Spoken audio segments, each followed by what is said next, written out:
This series presents information based in part on theory and conjecture. The producer's purpose is to suggest some possible explanations, but not necessarily the only ones, to the mysteries we will examine.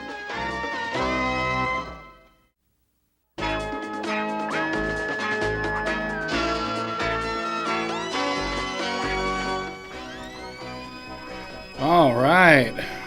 Wow. That brings back memories, I have to say. So, welcome to Tridactyls. We are the site that tries to connect archaeological finds and myth and oral tradition to the beings that were found in Nazca. They call them the Nazca mummies. Yeah. And we just watched the opening of In Search Of. I don't know about you, but if you're in the cryptid community and into various paranormal phenomenon, you probably watched that show in one of its many versions.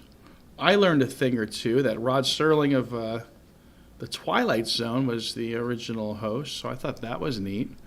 I do want to let anyone know who is watching that I'm going to be revealing another alien artifact. I don't know. Maybe it's an alien artifact. Maybe I'm just full of it, as I hear from various people on social media sites. I don't know what I'm talking about, and I'm crazy. Well, I might be crazy, but... So, In Search Of. Yeah, In Search Of was super important to me because I saw that Patterson film. You know, I'm more of a Bigfoot guy than an alien guy, to be honest. And I saw that Patterson film of Bigfoot, and I'll tell you what, that was kind of life-changing in a way. I know there's a lot of people who are still on the fence or just outright don't believe it, and you can give all sorts of different reasons why they shouldn't exist, I suppose. But for me, it was when Patty's big leg, Patty's what we call the Bigfoot in the Patterson film for you vanilla rookies to all of this. So we call her Patty. When Patty's foot would hit the ground, you would just see that muscle just shoot up that thigh there. And to me, seeing a leg muscle on something that's supposed to be, a guy in a suit, that was a big deal to me.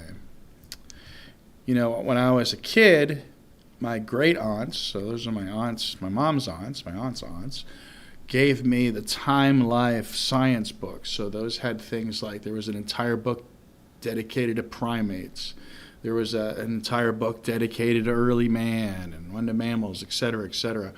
So this book series, back in the before times, people got books as gifts.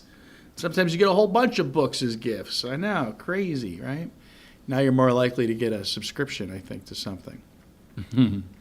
So when I looked in those books as a kid and I saw the pictures of early man, the Australopithecines and the, Paranthropus, the, what they call him, Nutcracker Man. They said he had a big old jaw, big old molars for cracking nuts.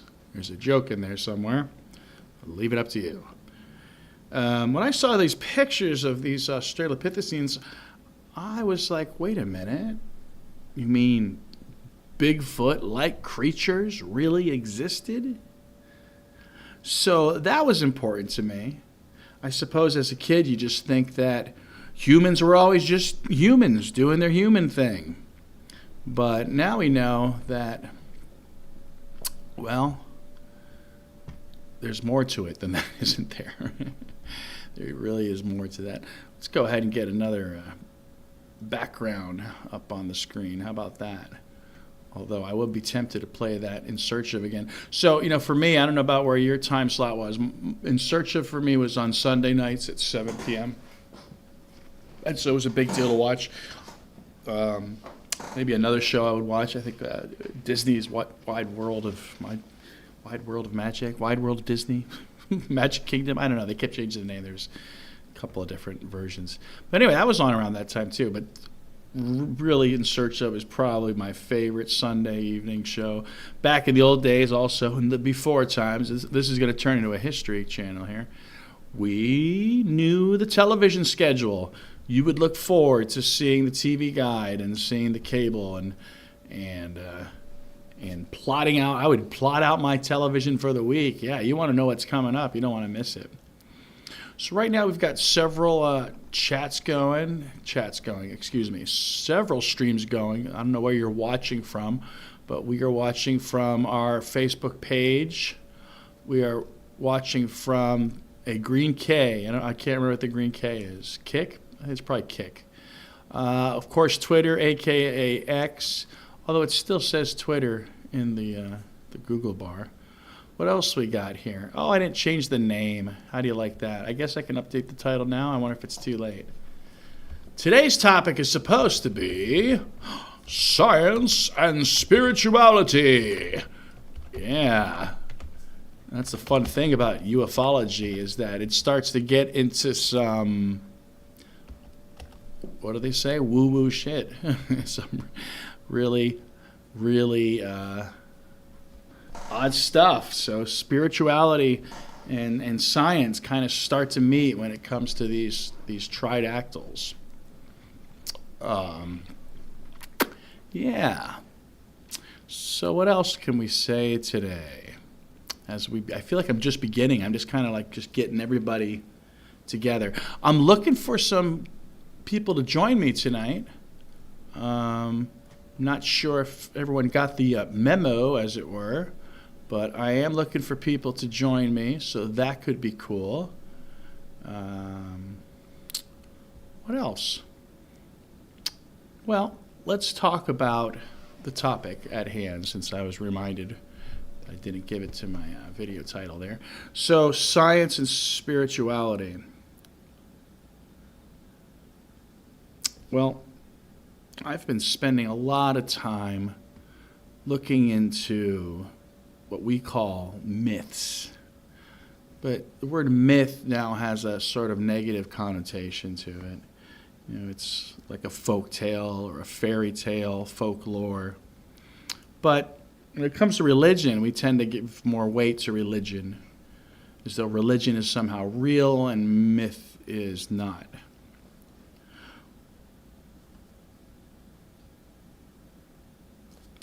I feel like I owe the religious community an apology. I disbelieved a lot of what they said. And finding the tridactyl bodies and realizing that they were connected to us throughout history and that they may be responsible for some of the myths and legends of humanity's past. So, of course, a lot of people say, well, spirituality is one thing, and religion is another thing, right? You can be spiritual and not religious, and you can be religious and not spiritual. But one of the things I noticed about looking back in the mythology is how many cultures have shared or similar mythologies. Sometimes they may be a degree off, or certain details are substituted for other details. But regardless, there definitely seems to be a myth, a post-flood myth. Now, the geologists and other scientists will be quick to say that there was no worldwide flood. There were separate floods at different times. So there's a lot of anomalies that get dismissed because how could these two cultures be talking about the same flood? So they're probably not, because it didn't happen at the same time. It happened in different parts of the world. So that's fine, but it still doesn't explain why we have these similarities in the myths.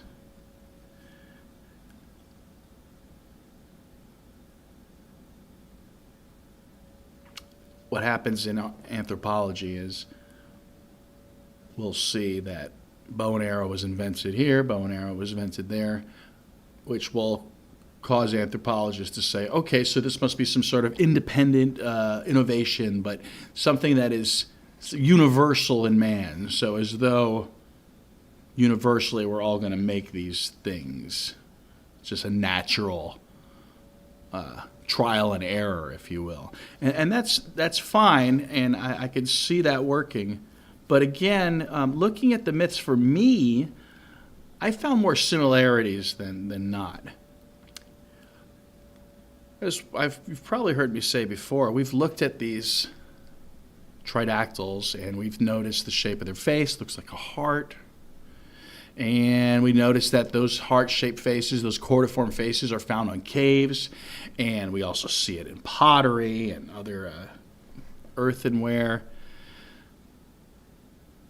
And we see that those faces are frequently associated with spirals that can represent a serpent or a snake. We see the mother goddess represented. So one culture's mythology is another culture's religion. And so we're seeing that people revered these beings, these heart-shaped face, cordiform heads, tridactyls, 3 fingers, 3 toes, and they revered them. Best example, my favorite example, is the Heitiki of the Maori culture. You know, this is a nice segue to take a look at the stone artifact that I have. It is supposedly from China. It is possibly depicting a tridactyl. Maybe you'll be the judge. Let's go ahead and go to a different cam. Let's see. How about this one? All right, great. So hopefully you're all seeing this here. We have this groovy artifact. There we go. I'm going to pull it back a little bit. Maybe I can, actually, I'll move it in for you, and then we'll just tweak the, oh, look at that, guys. That's really cool, I have to admit. So, does this artifact, and it's an artifact whether it's was made 2,000 years ago or yesterday. Okay, we can see that maybe there's I don't know if evidence of tridactylism, because it's hard to tell. Those feet could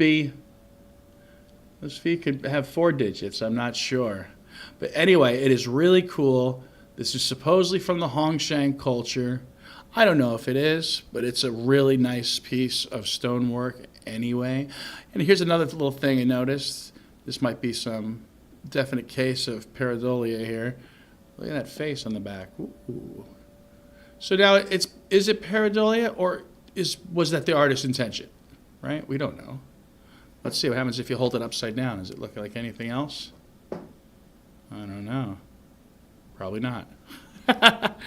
So, yeah, Heitiki is just a great example. It's one of my favorite examples, and I like it so much. I just want to show you the, let's go back and look at one of our pictures here for the Heitiki.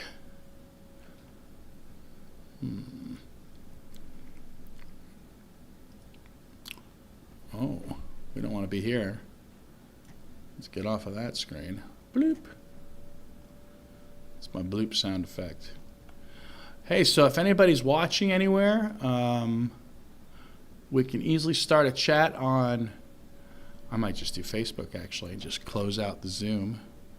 The reason I use Facebook is that there's people on Facebook that I know. Oh, we're going to go ahead and leave the meeting. Boom shakalaka. All right, we're not going to use Zoom. And let me focus on me now, because I've probably messed up the camera after moving the little guy there. Okay, so where are we going here? I was going to show you one of our wonderful pieces of art made by our team, not by me. And let's see, here it is.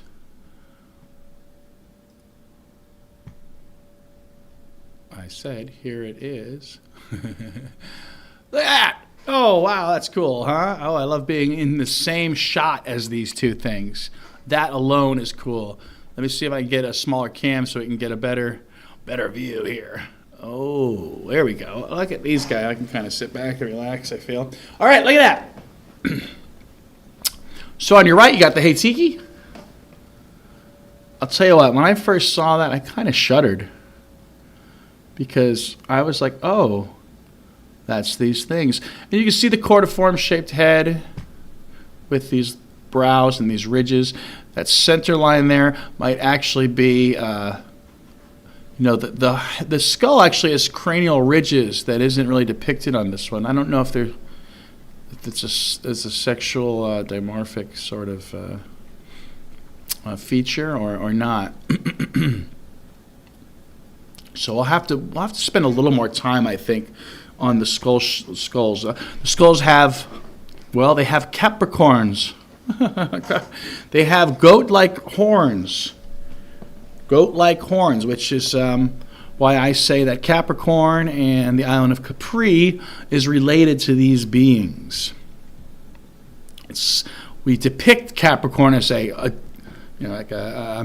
sea creature with a goat's head. I don't think that's what they were saying. I think they were saying there's a goat-like head or horns like a goat on the head. And I just, that's my belief on that one. And again, I believe these creatures are marine beings, amphibians, probably amphibians. There's a lot of evidence pointing to them being amphibians. There's definitely evidence of them having a sea life, which is something I don't know if I predicted that one. Sometimes I forget what I predicted and what I guessed at what time too, right? Yeah, so where did I get this amphibian idea? And I might just have told you before, but I'm going to tell you again. These beings don't have lungs, and so they're probably breathing out their skin, which is like a salamander. Their 3 digits is also similar to salamanders and frogs. And there was evidence, I think it was a Japanese scientist, that there was remains of salt water within their body, indicating that they may have began life in the ocean. So, I think 90%, 95% of the world's myths and legends are attributed to these beings. And I play 3 degrees, the Tridactyls, so we could probably connect these to a lot of different myths, which we'll get into more and more. So here we go. This is our latest art. I just want to stay current in what we're going over. It's our latest art. Here's our latest little guy, keeping everybody current in what we're doing at Tridactyls. So yeah, we've been working on translating some of the positions, some of the poses that we believe these creatures may have been in. Again, why do we think that? It's because of how important mythological creatures were and the way the narratives were about them. In China, they just matter of fact speak of dragons. I think it was Confucius who said he met Lao Tzu, the founder of Tao, and said, I met Lao Tzu, and he is a dragon. Early pictures of Moses, he's depicted with horns. And that's strange, right? Very weird. I'm sure there's some reason for it. I noticed that with a lot of this that I'm putting out, it's theories. It's hard to prove a lot of these theories. I'm just trying to connect dots in an ocean. And there's plenty of people who have heard textbook explanations of things, and they've just kind of repeated the textbook mantra. I was taught in anthropology and archaeology that we were never to call any of this aliens stuff, because you would really just lose credibility, and it's just not science. But the discovery of these beings, that's science. And the fact that you could connect them to things in the past, that's also science. And maybe this is one of the best examples of why we think these beings have been with mankind for a very long time. The constant companion theory. If that creature is an ancestor being, then at the same time, as these beings are depicted with mother goddess imagery, I want you to swallow that for a second. These beings may represent an ancestor mother goddess of humanity. Now, I understand the DNA actually says there's very little relation between us and them. Maybe there is some. Maybe there's still some things they're not revealing to all of us. We know the U.S. government's hiding lots and lots of stuff. I don't know if maybe even the Mexican team or the Peruvian team, maybe they're not telling us everything. Maybe they've just got some really good stuff that they're saving and they just want to let us have it, you know. Let's see if I can find another picture we did recently because it's kind of creepy. So creepy's good. I've seen a couple people say things like, "Ooh, creepy," or "that gave me the shudders or shivers." Good. That's part of my goal. I mean, I'm not going to purposely make things to freak you out. I'm just making things that I think relate to what we're talking about here. I can't find my latest picture. Why is that? Don't you hate that? It's like, where'd it go? Huh. It's a problem. So what else can we talk about today? This is fun. Again, if anyone is out there listening, feel free to jump in and we can talk about maybe your experiences with phenomenon, one's plural, you know. Let's see. Oh, I know where I'll find the picture. Hold on 1 second. These have been cool. Here we go. Here's the next one. I'm just going to download it first. Okay. All right. Check out this. Oh, wow. Very fun. So, you know, with the mythological creatures, there's going to be different interpretations of them. I think when you're dealing with a creature like, let's take something like really freaking wild, like a chimera. A chimera is multiple parts. Now, what I'm thinking, again, I think we haven't looked at symbolism correctly. We have taken only the surface symbolism and not the deeper meaning. And then sometimes, I know some people in the UFO community, they jump right to like cosmological theories. I try to take somewhere in the middle here. And so I think creatures like the chimera aren't necessarily the ancients saying, hey, this creature existed, but rather they were saying it had elements of it that were similar. I noticed that a lot of these mythological creatures had booming voices like they would compare to a lion. So I think lion features frequently come out in these beings, which made me think, well, if the lion is one of the oldest metaphors for these beings, does that mean that Ice Age lion motifs, and we also have here the Florida key marco cat, are those two representations, because they're anthropomorphic, of these beings? After all, in Egypt, I believe Bas, again, Bas, the dwarf, like Bas, the cat goddess, has the same root word. One got the cat head, but it turns out that another meaning of Bas is eyes like a cat. Yeah, the little dwarf. Is it Bess? I think I'm saying it wrong. Bess. The little dwarf, I love that character. Who's that dwarf? Why do we have this random dwarf god amongst all of these gods, these stunning tall individuals, and then there's the dwarf god? I believe the dwarf gods that you see in cultures, the yakshas of India, the foo dogs, these little beings, the Shinto spirits, I believe all these little beings are the Tridactyls, and it's still an affectionate way of looking at them. Maybe the ancestors have started to back away and disappear. Who knows?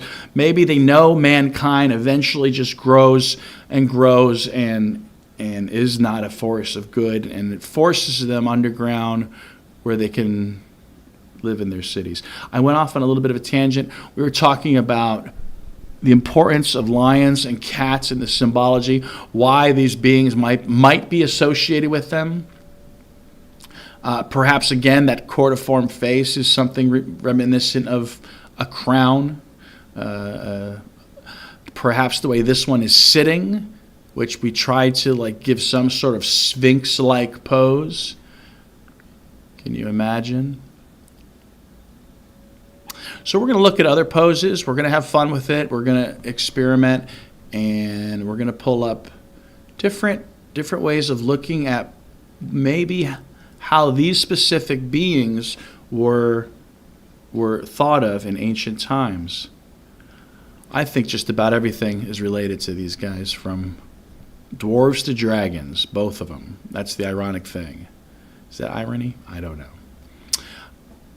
What else? We wanted to get into that spirituality thing, which we're kind of touching upon that with when we start talking about the Egyptian gods and these gods. These, I owe the pagans an apology. The pagans were right too. The horned gods, right? Who were they referring to about the horned gods? Again, I thought that was just. And I liked it too. I embraced the pagan ideology. I loved it. But they always made these characters again. Everyone is so, Nordic and beautiful and tall blonde men and women with runes. But I don't think that was them. That may have been their children, which was probably at least third generation based on the Maria being. If you don't know Maria, look up Maria as part of the Nazca mummies. She is one of the large specimens, human size, with large tridactyl claws. And I think there was some even bigger than her based on the hands. If you haven't seen the tridactyl hands, and I'll try to get in the habit of anything I talk about, I'm going to try to get up on screen for you or have ready. So, right now, it's just me and you. And whoever calls in. I don't see any messages. I'm always hoping someone's going to try out one of these chats. You figure I would have one of these chats going. How are we doing on time, guys? I've been talking. It's about half time. Actually, I could wrap this show now because the original show of In Search Of was only 23 minutes. There was some other show that would come on at 7:30 right after that I'd want to watch. Is that the Disney? Maybe that's the Disney show I was thinking about. I just feel like that was a good hour. And another show that we used to watch on Sundays was Mutual Omaha's Wild Kingdom. So these two shows, plus reading encyclopedias and the Time Life science collections, these are really important to me as a kid. And that's why I ended up majoring in anthropology. I do some acting on the side, and I didn't want to major in theater or any of that drama or whatever. I wanted to major in something that I liked. Not that I don't like theater, but an academic pursuit that I liked. A lot of people go right into business is the typical degree. That's the default degree for most of the many of the young people I've met. That's what they tend to do. It's good for business, good for money, right? Me, I went for anthropology, which of course is terrible for money. And people used to say, "What are you going to use that anthro degree for?" I said, "I don't know, I may work in a museum." Well, at the time when I would say that, I was working at the museum. That's why I got these groovy patches here, right? Oh yeah, how cool is that? Yeah. I never got a third patch from the other museum, right? I could have had 3, I think. We're going to have to make some tridactyl patches once we make a small tweak to our logo. I hope you like our logo.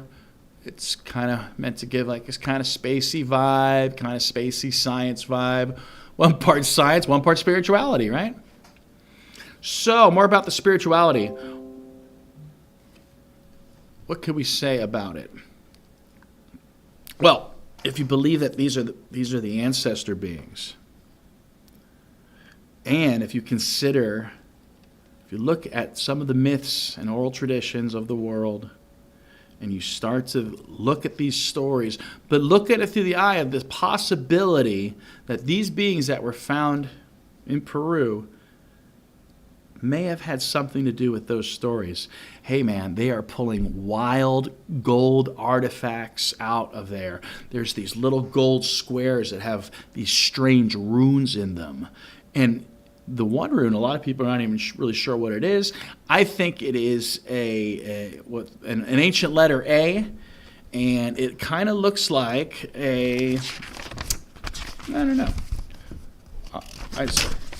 I'm probably going to draw it wrong, and then I'm going to look at it later and be like, no, I did it wrong.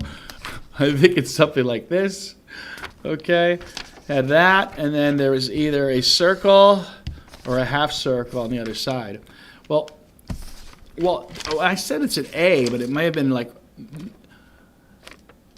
not a proper A. I want to say the pronunciation is yes.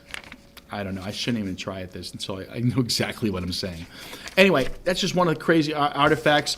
I think it might say yo. It might say yo. I don't know. I don't know if it says yo. What are the artifacts, though? There's a gold artifact that has these two, kind of egg-shaped spheres around a cylinder. To me, it looks like Indra's Vajra. What is that? That is a tool from the ancient Hindu gods. That's pretty cool. Of course, the beings have these gold implants made partially with osmium. I'm terrible with technical terms. I really am. It's this rare metal, and I don't know what the breastplate is. It looks like the females have these breastplates, these two circles. Kind of reminds me of a three-faced god they show for a lot of the goddesses. Wow, I'm just getting ahead of myself. There's a lot of exciting things. I look forward to doing more of these streams. I know more and more information is going to keep coming out. I'm going to have more and more insight. Please definitely go to all our little social medias, all of them, and give us a like, give us a share, do some invites, post stuff on your own wall if you think it's interesting, or maybe even if you think it's stupid. I don't know. So I thought for fun, one more time. What do you think?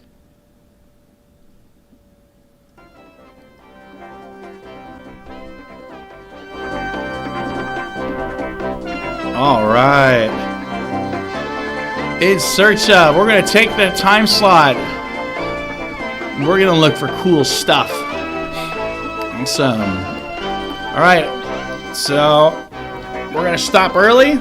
I left plenty of time for us to talk to the people. We didn't get anybody calling in yet, so we're going to keep at it. More and more people are going to show up, so it'll be fun. Thank you for watching Tridactyls. Yeah.